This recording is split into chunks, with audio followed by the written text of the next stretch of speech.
Hey everyone, to get into the Halloween spirit, I thought I'd show you how to create this pumpkin in Zbrush. Now this is a fully retopologized model, so this is a game-ready asset you could put into something like Unreal Engine, or we could do a nice render of this in something like Blender, and that's what we're going to aim for by the end of this session. So I'm going to show you some of the most commonly used tools within Zbrush. And with these techniques, although we're only modeling a pumpkin, you can use these techniques to create an awful lot of assets, right? So we're going to go through the entire process of modeling, retopologizing, sculpting, and also texturing and rendering this. So let's get started. Now I'm going to go all the way back to the beginning. So I'm going to go to Preferences and Init Zbrush. And this is just going to turn Zbrush back to its original state. There we go. And by default, when you load up Zbrush, it will pop up with the Lightbox by default. So it's going to select Lightbox. In the Project tab, I'm going to select a Dynameshed sphere. So we've got one as a template already. Now, I know it can be a little bit daunting when you load Zbrush. It is a totally different software compared to something like Maya and Blender. But once we become familiarized with some of these settings here, it'll become a lot easier. We just need to get used to this workflow. So if I just hold right click on the mouse, this pans around the object. If I then hold shift at the same time, it will snap. We can also see which angle we are at with this character here. We can just hold control and right click and move the mouse from left to right to zoom in. And we can hold alt and right click to pan around our object. If it makes it easier, you can move this character's head around just to know what orientation we are at. Okay, brilliant. So let's get started with our Dynameshing tool. So if you go to Geometry, we can select Dynamesh. And just to see what it looks like with the Polyfill menu, we can select this Polyfill here. You can press Shift F as a shortcut. And we can see that the resolution is set to 64. So as I start to sculpt, you can see it starts to push and pull some of this geometry. Now, I'm not going to go over all of the basics here. We need to just get up and running, but I at least want to just show you the different techniques between the Dynameshing and then also the Z-remeshing, which we'll get into shortly. So Dynameshing will essentially redistribute these polygons and make this much neater. So if I hold Control, left click, and drag just slightly away from the model, you can see this mask that's opening up here. If I just let go, it will redistribute them and try and turn it into a much neater order, right? So I can just keep sculpting, re-Dynamesh. I can see that it starts to redistribute those polygons. It just starts to make triangles, which isn't great. And that's why we use something like Z-remesher to make this much cleaner. You can see that with every other modification that I make, it's making a new part of this history. So I can scroll through this history all the way back to the beginning. And then any new modification that I make, it scrubs that history. Okay, so we can go back here. If I want to increase resolution, I can just turn this up, hold Control, left click, and drag away from the model. Now I've got a lot more to work with, right? So just keep that in mind. By default, I've set this to the Lightbox, and this is the 64 Dynamesh sphere. You can go up even higher, but I think 64 is a good place to start. Okay, so let's start modeling our pumpkin, right? So let's go into our polyfill first, just so we can hide all of these polygons. And let's go to transform, and we can see that the activate symmetry is already on. So when I start to sculpt in here, it starts to sculpt. Here are our brushes, and there's a bunch of brushes that we can utilize, but we're only going to use the standard. We're going to use the clay buildup. We're going to use the smooth, that's by holding shift on the keyboard by default. And we're going to use things like the Damien standard and our Z modeler. So we're only using a couple of tools here to achieve these really cool results.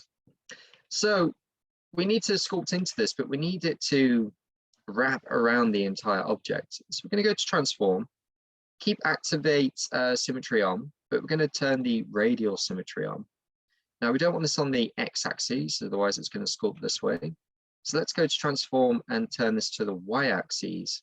And let's bump up this radial count to something like 18. You can go higher, it's totally up to you. I think 18 will do a pretty good job. Now I can press these bracket keys on the keyboard, but I can also just move this draw size if I want to increase or decrease the brush size. You can also hold spacebar and you can just move it this way. Okay, so there's multiple ways of doing it. Bracket keys, draw size up here, or just hold spacebar and just move that draw size manually. So I'm just going to create at least the rough shape of our pumpkin. So something like that. Now, I'm not going to go into too much detail at this stage. I just want to get the overall shape. So I think that's looking pretty good. Now here we've got the intensity set to 25 by default. We can bring it down if you don't want it to bring it out so much. And just by holding Shift on the keyboard, that allows me to smooth. So I can keep going forwards, smooth it, and just keep going backwards and forwards until I get the result that I want. Okay, so I'm smoothing it out, and I think that looks pretty good. So let's just stretch this out a little bit. Here we're in the draw mode, and that allows us to draw on our object, but we want to move it. So select move, and here this little red square here, if I just push this out, that will allow me to just stretch out the object. Excellent. Now, to get the flattened shape on top, I'm going to use a different tool. So we're currently on Move tool. Let's go back to Draw. And let's just go up to the top. Again, you can just hold right click and move up to the top and then press Shift to snap, or we can just move this gizmo here and just go to the top of the head. Now, we don't want this symmetry on, so I'm going to go back to Transform and activate Symmetry.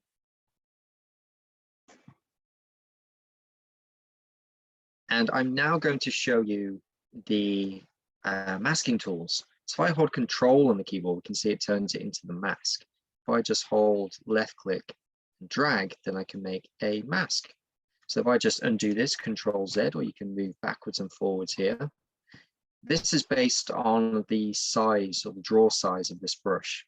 So I can increase the draw size, and then that will make a larger mask. So again, hold Control, that turns it into mask mode, hold left click, and then there is my mask. Now, what do masks do? If I just keep it on the standard brush, now when I sculpt out away from this model, it doesn't affect the mask on the inside, but we want this to affect it on the inside here. So if I just go to Control and then left click away from the model, it inverts that selection. There are other things we can do. We can press Control and left click on this mask here, and that just fades it out, and we can just keep going if we want to. If you want to remove your mask, we can press Control, left click, and drag away from the model. So let's do that again. Hold Control, left click, that makes a mask. If we want to invert it, hold Control and left click once away from the model. Great, so now we've made our selection. We can go to something like the Move tool, and we can just move this down. Okay, so we can do this manually. If you don't want to do that, we can go back. We can go here in our brushes, and just press M on the keyboard just so we can see some of the M tools. So I go to Move, I can make my draw size much bigger, and then just move this down manually. Okay, so there's two ways of doing it.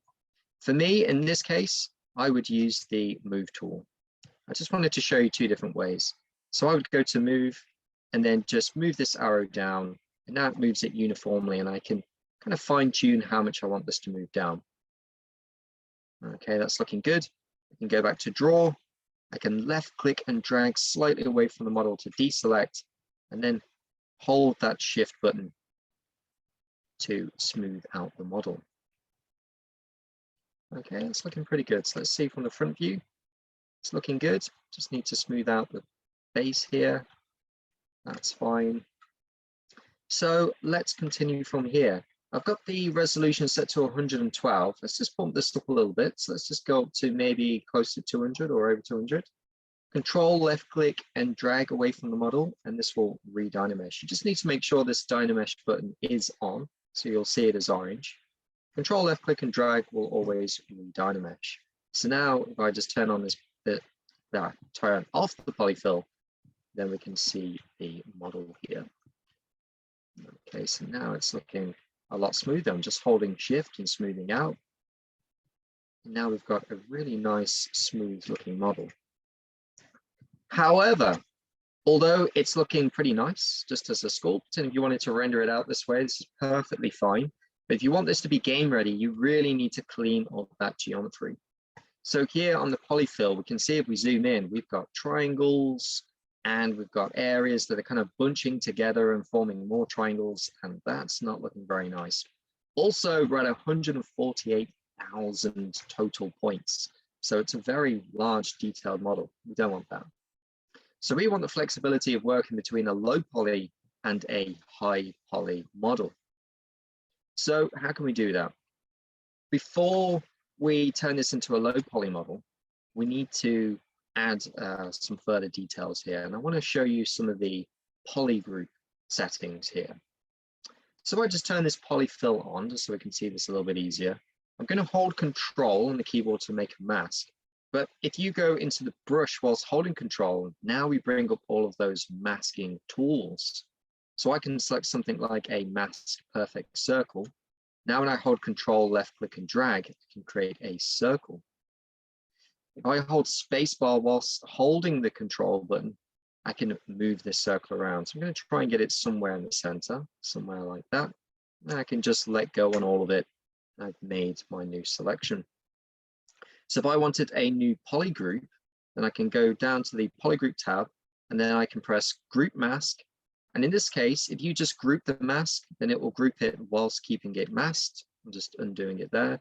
If I press group mask, clear mask, then it creates a new group and also clears that mask. So now we can see we've got two different groups here. So for the stalk here, I'm going to make a new poly group.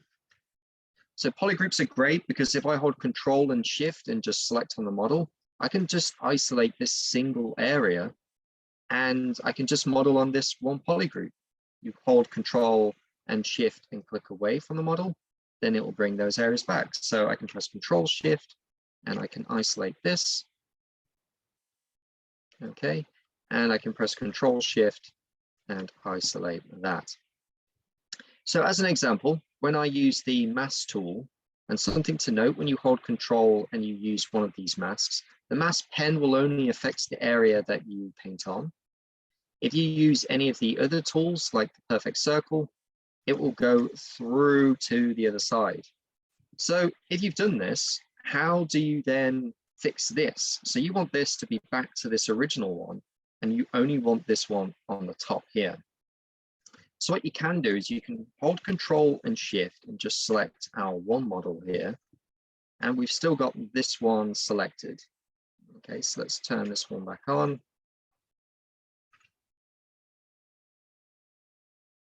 Make sure this one's off.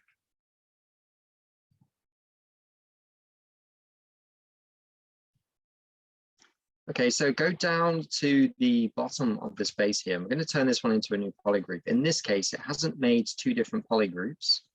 Okay, so if I just select this model here, it will also select the one at the bottom. So I'm going to Control Shift and click away from this, so both of them are viewable. But if I just Shift and click this one, okay, so now we can see both of these. Then I'm going to just group these ones. So let's just group, and let's just do some auto groups at the moment, okay? So you can see here, we've got this one, and now the one at the bottom has changed. So if I go down to the bottom here, we can see this is now a new poly group. So if I just select the top one and just invert that, then we still have this bottom one here. If I press Group Visible, then it means that all of this is the same, and we still have this one at the top there. Just something to keep in mind, if you do use those tools, so if I hold Control and make a selection here, you may need to go down to the bottom, hold Control, make your selection. Okay, you can hold spacebar if you need to move it. And when you hold Alt, it will deselect that option. So just something to keep in mind, if you are making these selections, make sure that you deselect what is behind it. Okay. Excellent. So now we have our two poly groups, but it's still very high poly. So we can do something called Z remesh. Okay, so Z remesher. Now, I'm going to keep these settings by default and just show you what they look like. But we've got some groups here. We've got polygroups. So we need to turn this keep groups on. So now when I Z-remesh, it will Z-remesh, redistribute these polygons. We're currently at 148,000 points. Let's see how much it brings it down by. Now this can be quite slow depending on how big your model is, but let it do the Z-remesh process. And there we go. Now we're down to below 4,000. Okay, so this is looking pretty clean. And if you need to clean it up even more, then you can press Z-remesh again and see what that looks like.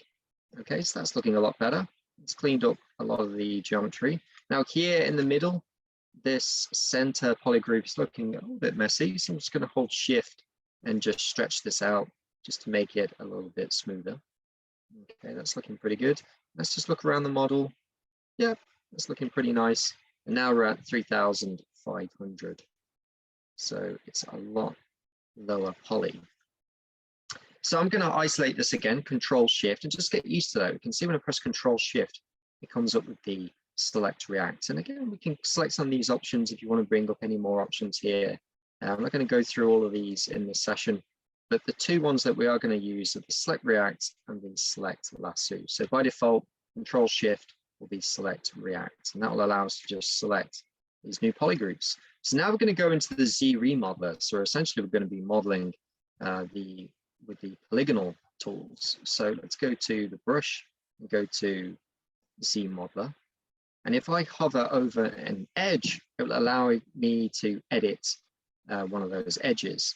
If I hover over a face, then I can edit a face, and same for a point. So very similar to something like Maya or Blender. But in this case, I want to extrude all of those faces. So I'm going to hover over a face and then hold spacebar, and that brings up all of my Z modeler menus. Okay, so I can bevel, bridge, crease, delete, do absolutely nothing at all. I can equalize, I can extrude. And in this case, I need to extrude, and I need to extrude all polygons. Okay, so extrude all polygons, one side poly. I'm just going to zoom out here, hover over a face, and then just extrude this out. So then when I Control, Shift, and drag away from the model, I'll just Control, Shift, and left click. I've brought back the entire model. Okay, so now I've extruded out and away from that polygroup. So that will allow me to Control, Shift, and left click on the top here.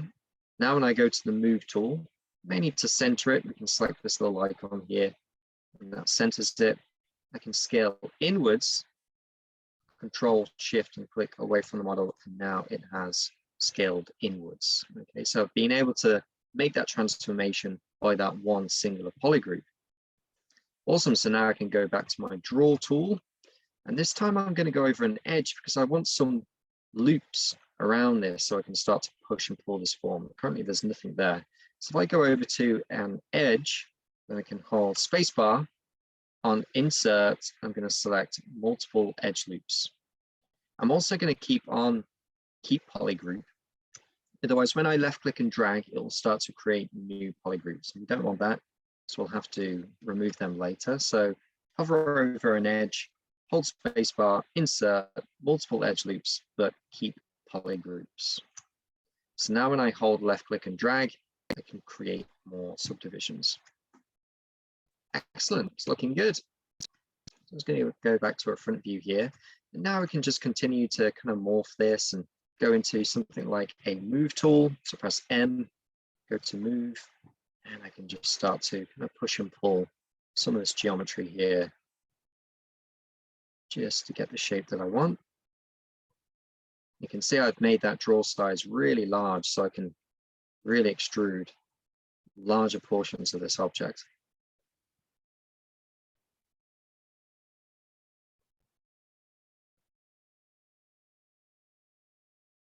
Okay, go back to the front view, see what that looks like. That's looking pretty good. Now there are other tools that you can use. I'll briefly go over them. If I hold Control, then that brings up our mask, but this time I'm going to use the mask lasso. So I can left click and drag around all of the model that I don't want to move. Okay, so now it's masked. So now when I use this move tool, it will only affect this area. You can use things like the rotate tool. You can rotate it this way, and then you can move it this way. Or, and this can be a little bit strange to use, but you can turn off this gizmo. If you left click and drag, then you can select one of these circles and pivot it this way.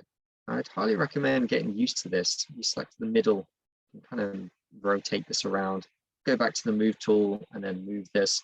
Get used to these tools. They're really powerful, really handy, but also a little bit strange as well. So you just want to get used to just masking off, left click and drag, and then you can move these around. Okay, so kind of get used to that.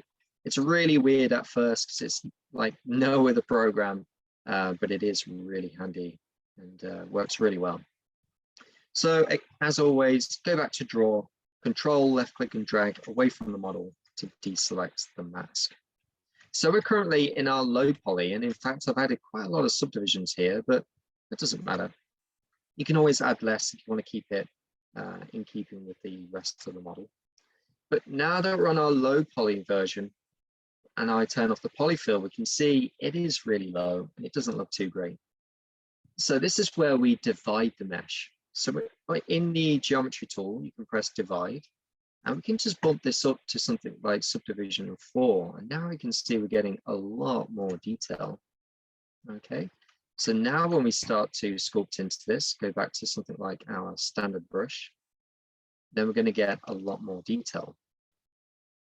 Okay, we can see, as opposed to the one, we're not getting a lot of detail. Now, the great thing about moving between the Dynamesh to Z-Remesh to subdivision is we can basically make our overall form with the Dynamesh. We're blocking in the shapes with Dynamesh. We don't want to start adding details onto a Dynamesh model. We're just getting the block in. Z-Remesh will clean that topology and make it nice and clean.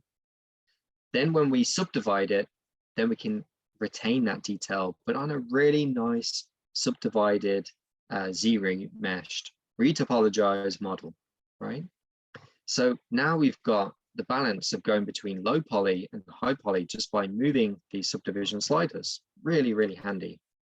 And I can continue to just control, shift, and left click on these polygroups, even whilst I'm in the higher subdivisions. So that's really handy. I can go backwards and forwards. Now let's say that as I subdivide this, and let's just turn this on, you can see it starts to become really smooth between these two models. So subdivide 1, we can see it's a little bit harsher. And then when I smooth it out, very similar to when you smooth on something like Maya or Blender, it becomes very smooth. But what if I want that edge to be really sharp? Now what you can do is we can go back to 1, and we can go back to our polyfill, and we can turn this into our polygroup. Now, again, this can be a little bit finicky, it can be a little bit strange, but get used to these selection tools and also the polygroup tools. So if I control and shift, I'm just selecting this section here. You'll notice as I move around the object, I can't actually see the back face of this model. You can keep it like that by default, but I don't like it. I like to see the whole model.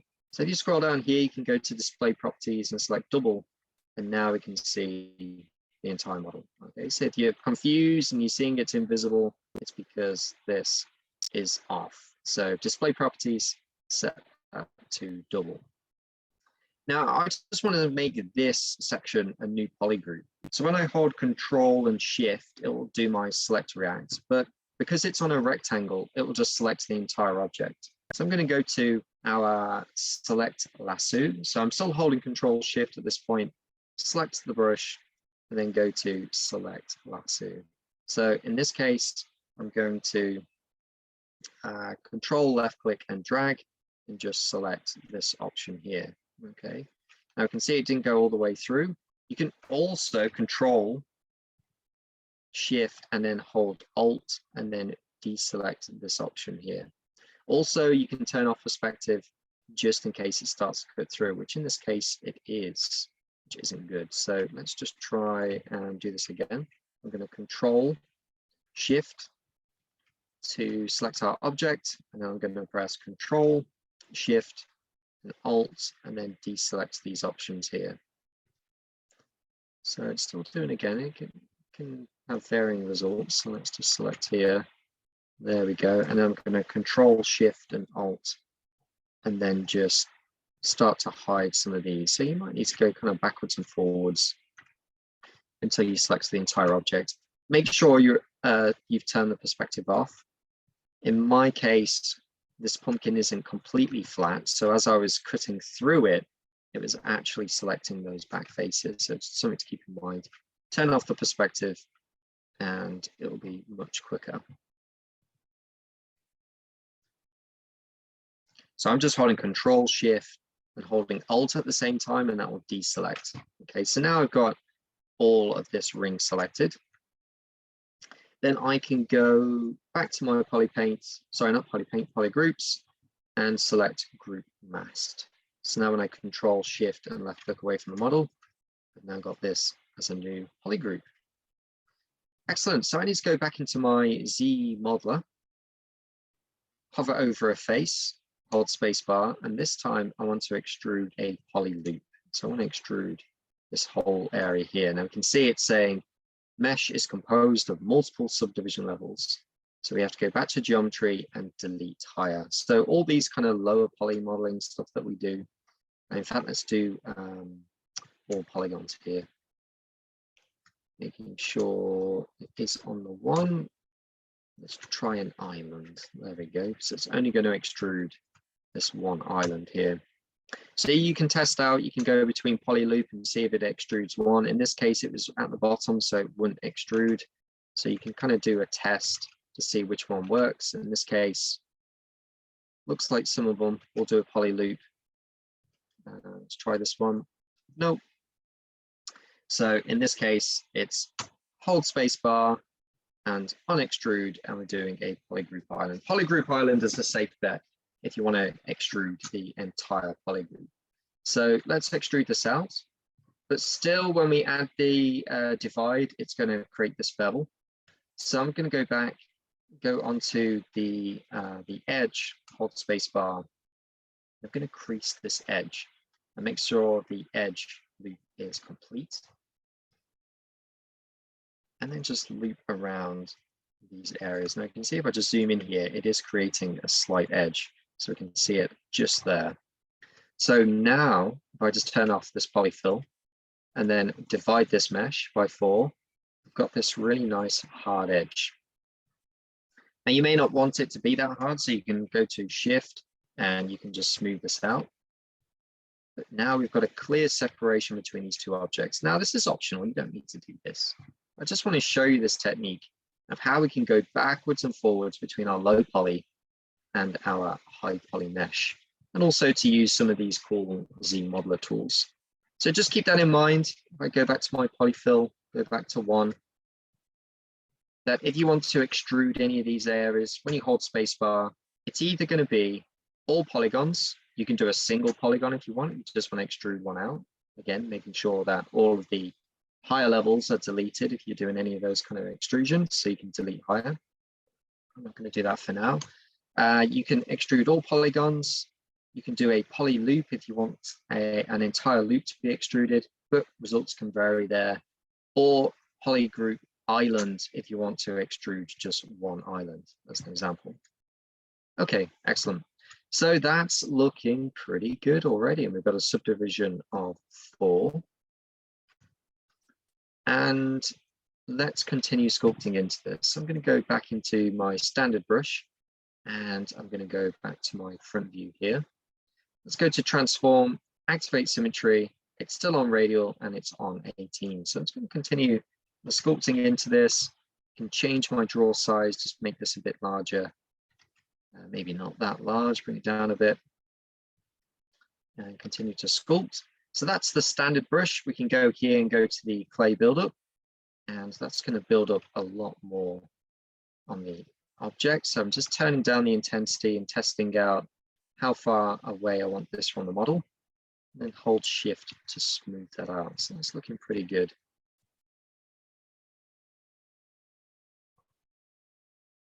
Okay, it's really starting to come together now.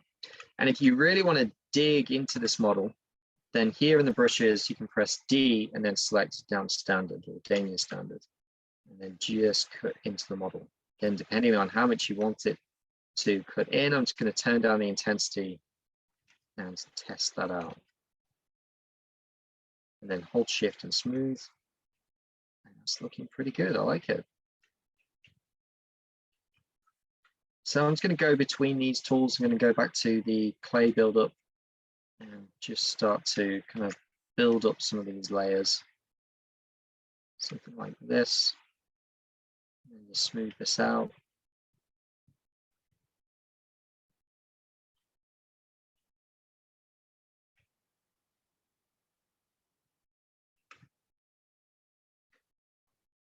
Okay, same for the bottom. It's going to make this smoother.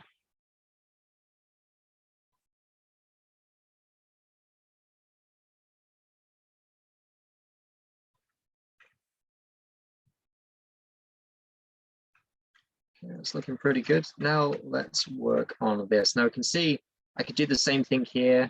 If I had to go to the polyfill, I can go back to my lower subdivision and I could make this a harder edge by adding a crease. In this case, I actually quite like that it's a bit softer on top, so I'm not going to do anything with that. But you could go back to one and you could go back into your Z-remodeler, I was going to say Z-remesh, over a space, hold spacebar, and then just crease that edge. In this case, I'm not going to do that because I would need to delete my 4 subdivisions, and I've already started to sculpt, so I don't want to lose any of that. But you can do that. You can go backwards and forwards. Okay, brilliant. So let's start to sculpt into this. Turn polyfill off. Now, in this case, it's trying to make a perfect symmetrical line right in the center, but we have moved our object slightly away from the center. So I'm actually just going to go to transform and turn off the symmetry. You can test it out. You can go to something like 8 and you could go back into your clay buildup. And if it is in the center, you can see what results you get. But in this case, it's just too far away from the model for it to start to kind of move around here. So I'm going to go to transform and turn off active symmetry. So I'm going to just do it all manually and just start to sculpt this in with the clay buildup and then just hold shift to smooth. So it's looking pretty good.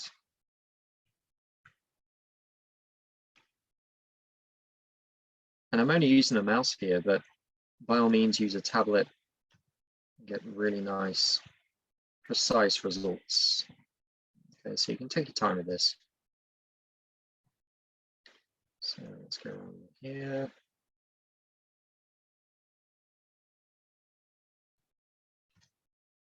Just one more to the center. Now, when you hold Alt, it will start to cut into the model. Okay, so just left click, it's on Z add. You hold Alt, it will minus. If you want subtract on by default, then you can just press subtract, and then it will just subtract by default. But most tools are set to add by default.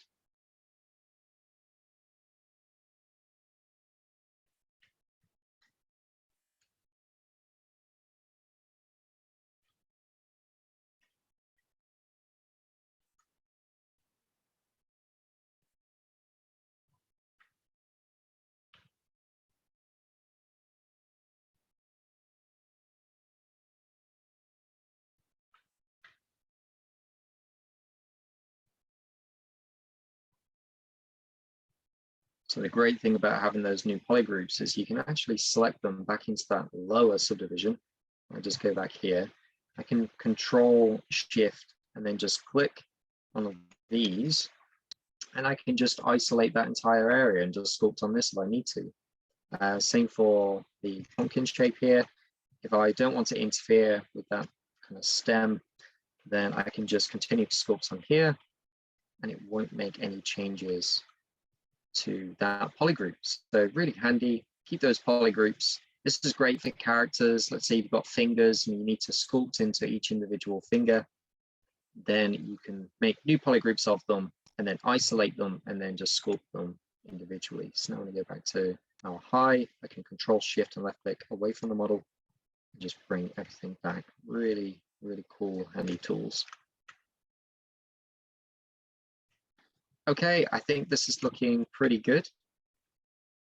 So let's move on to the texturing. So we've got our low poly, we've got our high poly here. Now we need to texture this. Now, before I texture this, I'm actually just going to do a new UV of this because there isn't one at the moment. And I'm going to go to my Z plugin and use the UV master to create a new UV.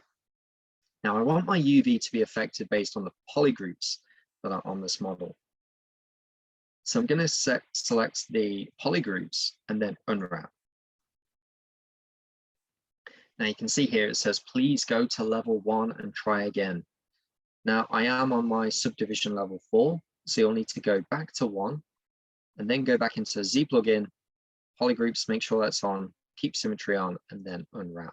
Now I can see it's starting to unwrap. So how do we know that it's even done anything? Where are our UVs?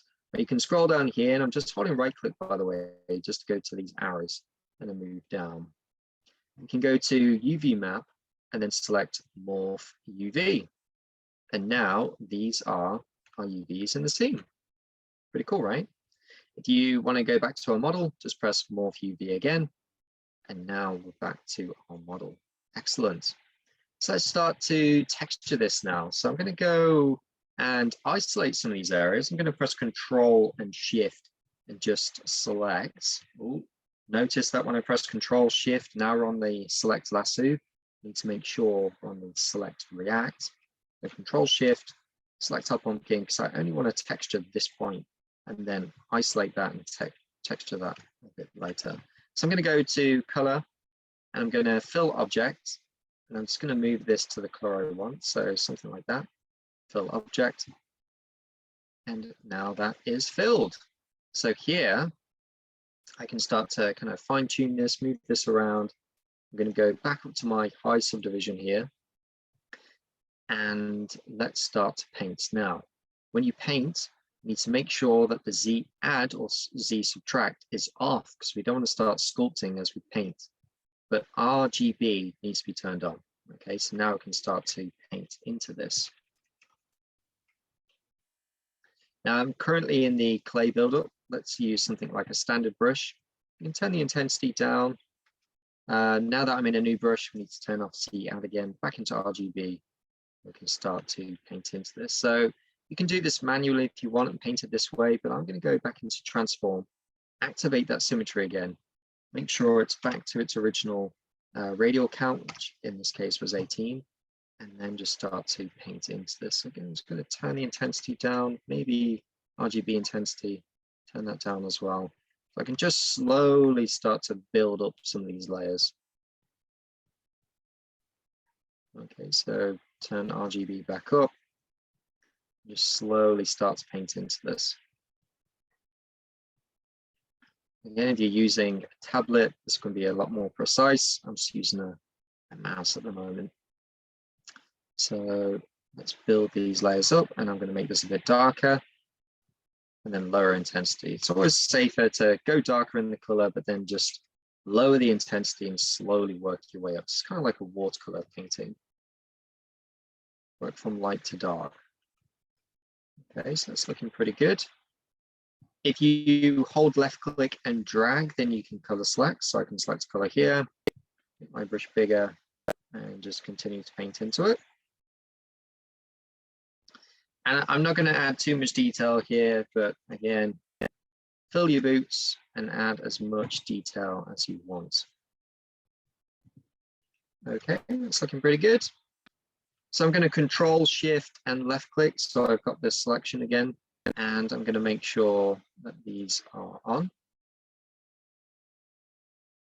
So you'll notice there, if I just undo this here, if I Control Shift, and if I just select this, there was actually a polygroup in the center here. I'm just going to turn off that activate symmetry. Okay, so you'll notice there was another polygroup there. If I want to select that polygroup, if I Control and Shift, then it will bring everything back. So now what do I do? Well, you can press Control and Shift and select our pumpkin. That will only select the pumpkin. But if I press Control Shift, left click, but drag it and then let go, then it will select everything here. Okay, so now this is what I want to paint. So again, color, fill object. So I'm going to turn off this polyfill here. And let's just change the color here. Now I've got the RGB intensity set to 20, so we can't really see it colored. So I'm going to go back to color and fill object again. And now we're getting somewhere. So I'm going to make this more of a kind of a grayish brown color, maybe a bit brighter, something like that. And now I can go into my colors here. I'm on standard. I haven't got Z add or subtract on, but RGB is on. You can just start to paint into this. So I'm just going to turn that intensity back down again.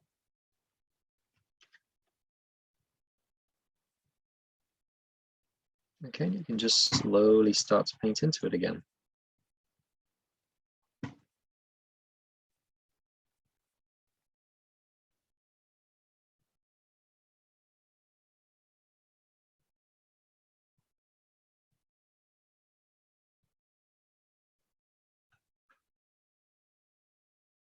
So I'm just going to make these areas that kind of extrude out slightly a bit brighter. And then the areas that are concave, I'll make those a little bit darker. So let's just bring those down, increase intensity, and then just make that a bit darker.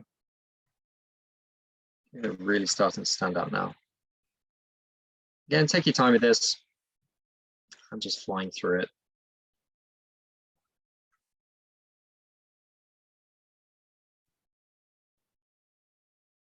Okay, and I'll just make the base here really dark.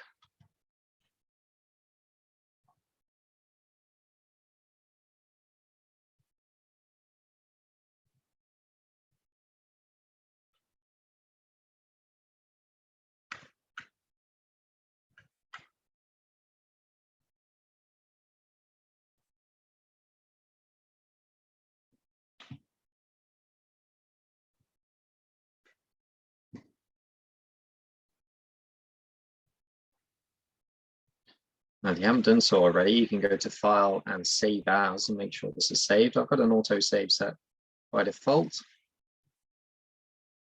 Make sure you are saving your work. Zbrush, when it crashes, it just turns off. So get used to saving.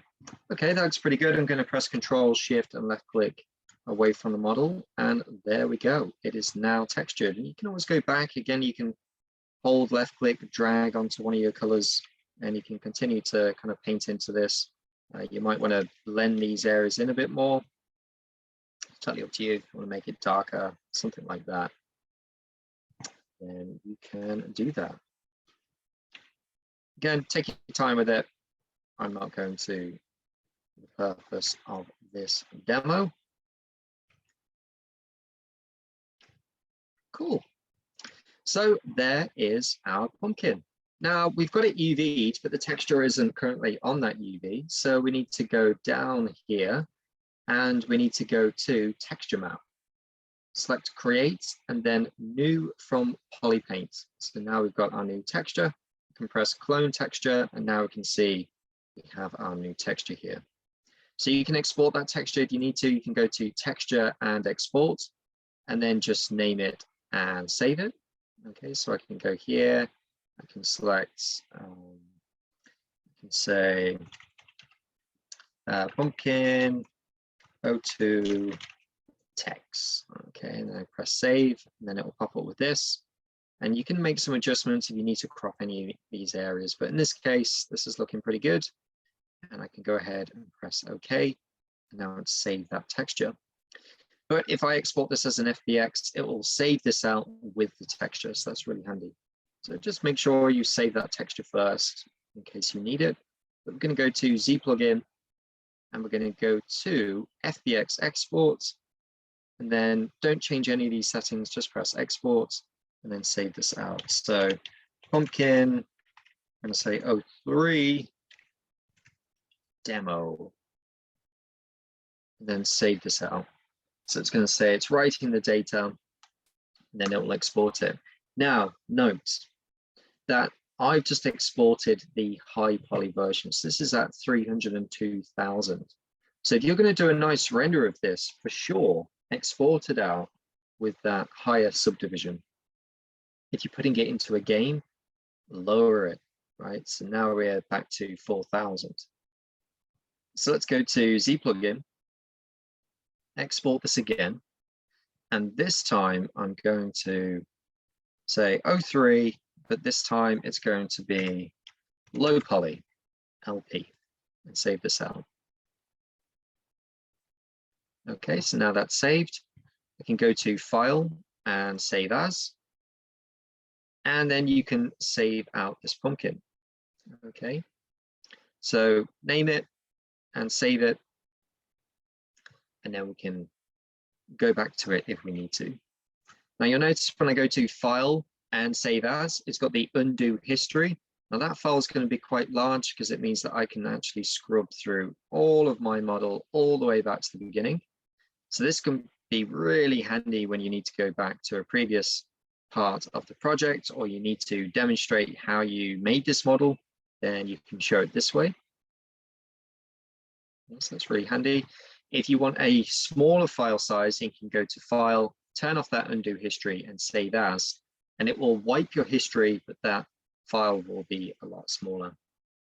So now we've got the low poly and we've got the high poly exported. Let's go into Blender. So I'm going to load up Blender here. Let's import our object.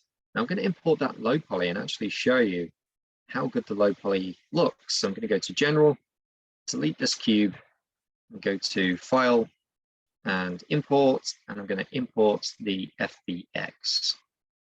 So let's go into our object. So let's go down here, and it was the low poly. And that was 03 low poly. You can see I've done this demo multiple times. But we can see even just at that lower poly, if I go into modeling, go to edit mode, make sure it's selected, you can see it still looks pretty good. So I'm going to go to shading and just turn on the texture. We can see here it is, right? There's our pumpkin and it's textured. And this is a game ready asset. It's UV'd, it's textured, the topology is nice and clean, and it's a pretty cool object, right? So let's go ahead and just texture this. Sorry, not texture it. Let's light this and render it. So I'm just going to move these lights around and just see what kind of lighting scenario I want. So maybe a bit closer. I'm going to press Shift and A to add a new plane, or you can go to Add, and then to add a new plane. I'm going to press S on the keyboard to scale up. And we can see this pumpkin is kind of sitting below it. So I'm just going to move this up with G. Let's just turn on some settings here in the renderer. So I'm going to turn on the screen space reflections and turn on the bloom and even the ambient occlusion. So here on our object, it's already got our diffuse texture. So I'm just going to remove some of this roughness here just to add a bit of a bounce light. Here on our new flat plane, there's currently no texture, so I can press new, and let's just bump up the metallic here. And then remove some of that roughness. There we go, we've got a nice reflection there now. Looking cool. Yeah, I like it. Now, as for the background, we could add a HDRI. The way I usually do it is by going to a side view. Okay, so you can hold, it's always confusing going between two softwares. So it's Shift in Zbrush, but it's holding Alt in Blender. Okay, so I can press Shift and A, and I'm going to add a new UV sphere, or again, you can go to Add and Mesh, and then Add UV sphere. And I'm going to scale this way up. I'm just going to go into our wireframe mode here. So this is essentially our kind of sky dome light.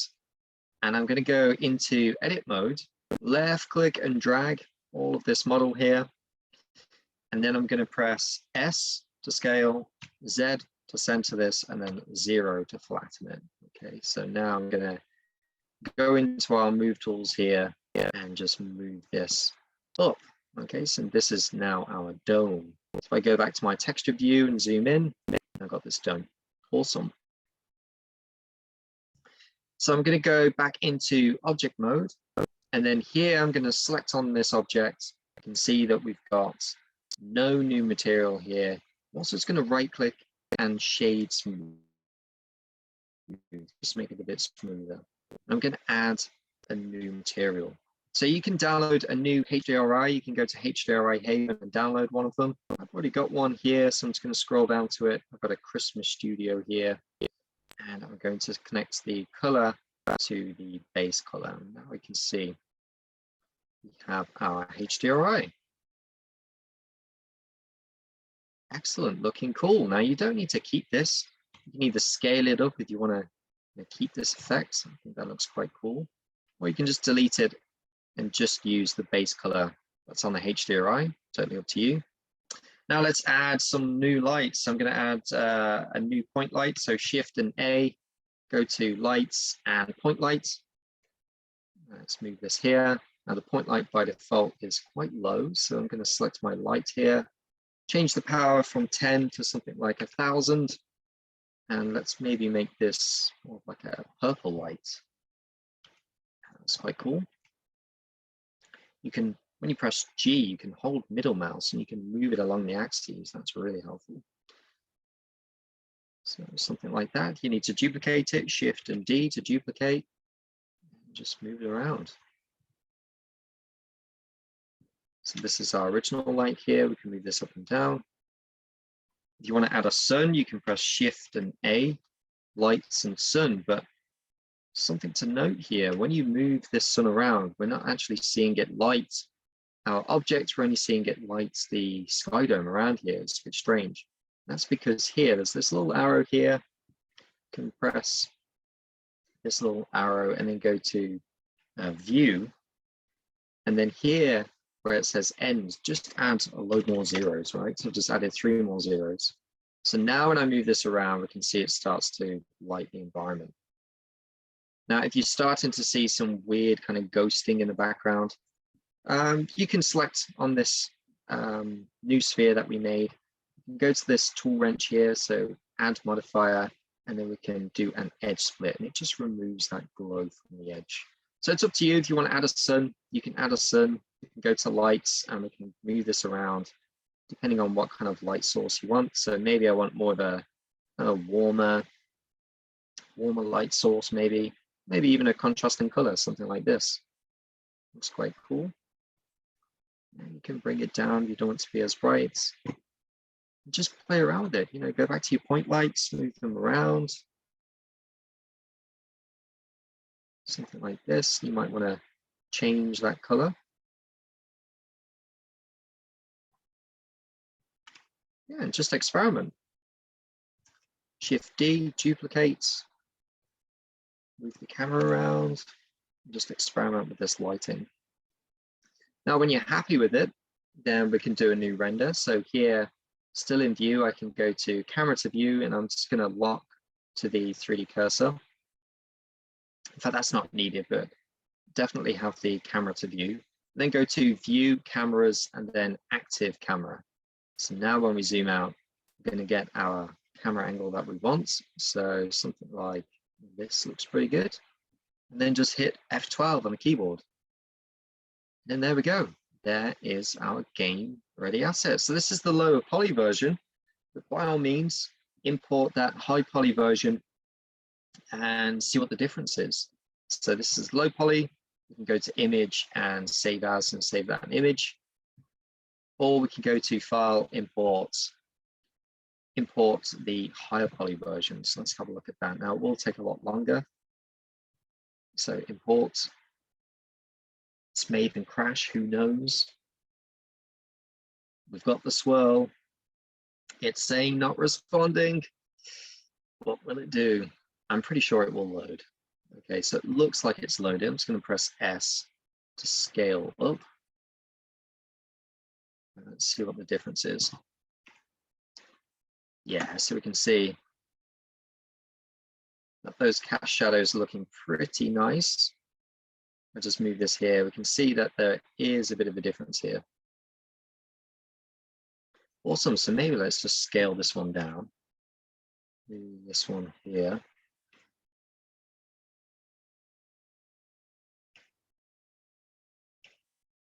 Let's just select this texture and just remove some of that roughness. Yeah, we can see there's definite quality increase here from the high poly to the low poly, but still as a low poly object, it's looking pretty good. So let's switch this around. Let's actually scale this one down. You can duplicate this because this is a lot smaller. Maybe just push this one a bit closer into the side. And then let's scale this one up.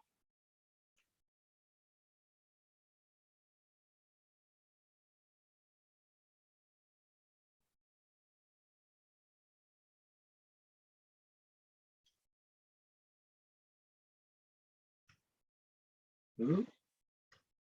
Yeah, we could skew it a little bit, push it back. Again, press G if you hold middle mouse, then you can move around this axis. That looks pretty good there. I'm going to go back to my point lights, move these around.